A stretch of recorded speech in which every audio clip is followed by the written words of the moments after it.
আবার যদি আল্লাহর জিজ্ঞেস করি আল্লাহ কাদেরকে বিয়ে করতে পারবো, আল্লাহ বলবে সবাইরে বিয়ে করবি। বাংলাদেশের নারীরা বিয়ে করা হালাল, পাকিস্তানের মেয়েদেরকে বিয়ে করা হালাল, সৌদি আরবের নারীদেরকে বিয়ে করা হালাল, এই বাংলাদেশের সিলেটের মেয়েদেরকে বিয়ে করা হালাল, ঢাকার মেয়েদেরকে বিয়ে করা হালাল, চট্টগ্রামের মেয়েদেরকে বিয়ে করা হালাল। হালালের কোনো শেষ নাই, সুবহানাল্লাহ পড়েন।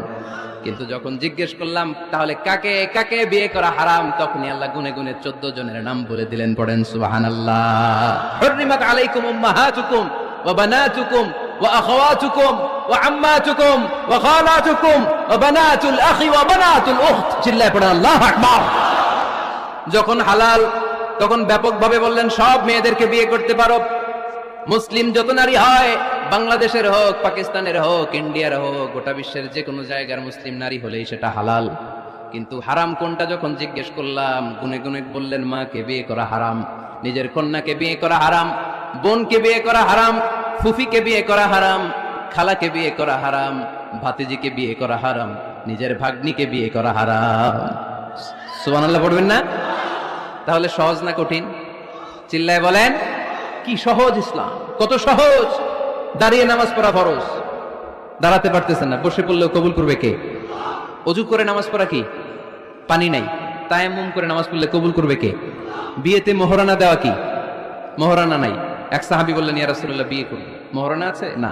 কি আছে? তো কিচ্ছু না। তো কিচ্ছু না থাকলে বিয়ে করবো কেমন? মোহরানা দেওয়া লাগবে না?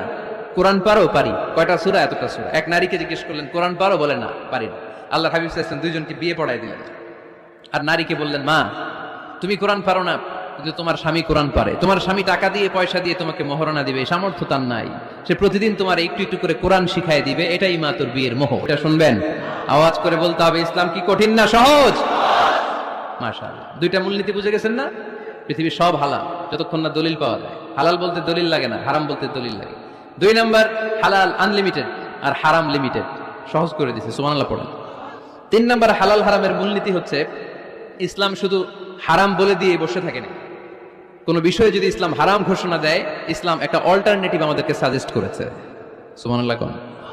আমি বলে দিলাম এটা করা যাবে না, এটা করা যাবে না, এটা করা যাবে না, আমার কাজ শেষ, কি করা যাবে হুজুর এটা কোন? এরকম প্রশ্ন আছে না নাই? হারাম হারাম এই জিকির করে যে আপনি বসে রইলেন, হালাল কোনটা এটা বলে দিয়ে যান, চিল্লায় বলেন ঠিক কি না? ইসলাম শুধু হারাম বলে বসে থাকে নাই, যত জায়গায় ইসলাম হারাম বলেছে, ইসলাম একটা অল্টারনেটিভ সাজেস্ট করেছে। Islam provides us the alternatives, always alternative দিয়েছে। ইসলাম দ্যাটইন কন্টে ঘোষণা দিয়ে আমাদেরকে জানিয়ে দিয়েছে সুদ খাওয়া হালাল না হারাম। আমরা বললাম আল্লাহ সুদ যদি হারাম হয় আমরা কেমন করে আমাদের জীবন চালাবো?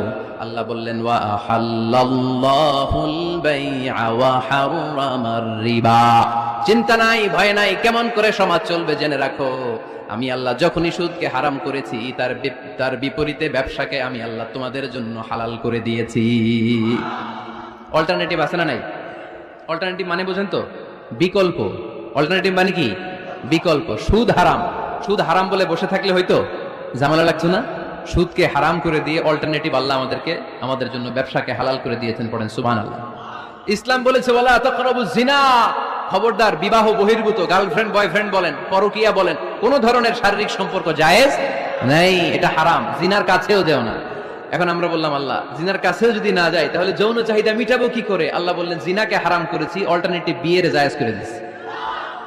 আন-নিকাহু মিন সুন্নতি ফামান রাগিবা আন সুন্নতি ফালাইসা মিন্নি। বিয়ে আমার সুন্নাহ, যে আমার সুন্নাতের ভালোবাসে না সে আমার উম্মত হতে পারে না। এজন্য যুবক ভাইরা বিয়ে করবা, কি করবা? বিয়ের চেয়ে কোনো ভালো কাজ পৃথিবীতে হতে পারে? আমরা গার্লফ্রেন্ড বয়ফ্রেন্ড মানি না। আছে নাকি এদিকে কারো? আছে? আছে না? না, এই যে কত বড় সাহস, হাত তোলা আবার যে একটা, এগুলার পুরা দেহটাই কলিজা। আমার সামনে বসে হাত তুলতেছে, আমার আছে, দেখছেন পুরাটাই কলিজা এগুলোর।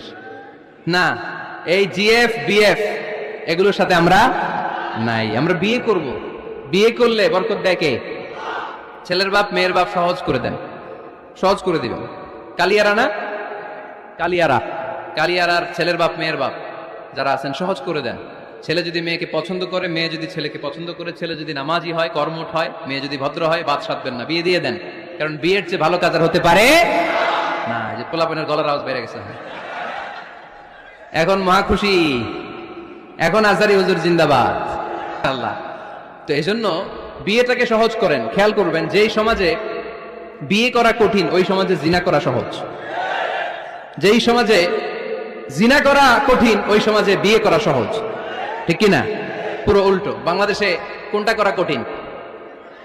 হ্যাঁ, বিয়ে করা কঠিন। বিয়েতে ফ্ল্যাট লাগবে, ছেলের গাড়ি লাগবে, নিজের পায়ে দাঁড়ানো লাগবে, 10 লাখ টাকা মোহরানা লাগবে। জিনার জন্য কি লাগবে?